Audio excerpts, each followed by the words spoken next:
Hey guys, and welcome back to this channel. In this video I'll be showing you guys how you can create this slow motion Fancam video edit on CapCut PC. So select your clip. You do have to do this one by one.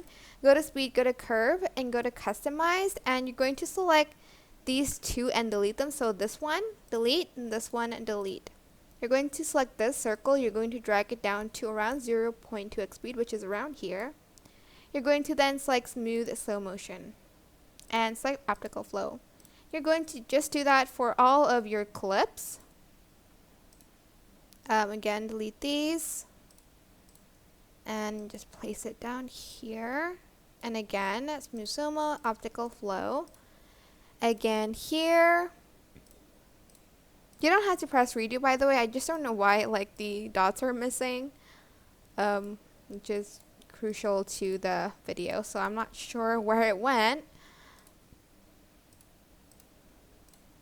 And we have about 3 more clips to go, so just bear with me on that. I know this is like a very tedious process, but it's editing and it will take you a long time. I guess like there's not a lot of shortcuts to it. Sometimes there is, but like not for everything.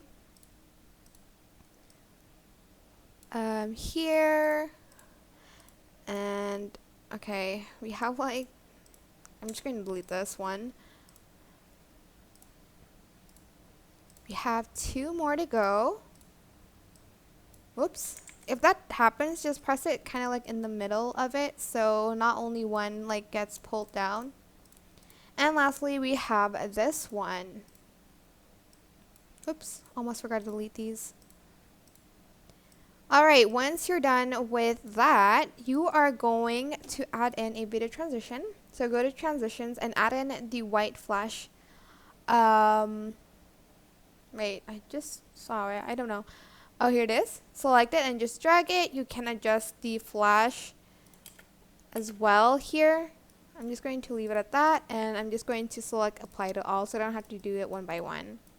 That's it. I hope this tutorial was helpful for you guys. Don't forget to like, comment, share.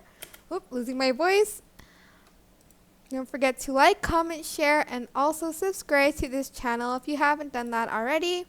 If you have any questions, just leave it in the comment section down below, and I will try my best to answer them all for you guys. And if you found this video helpful, please click the thanks button above the description box down below. Thank you so much for watching. Bye.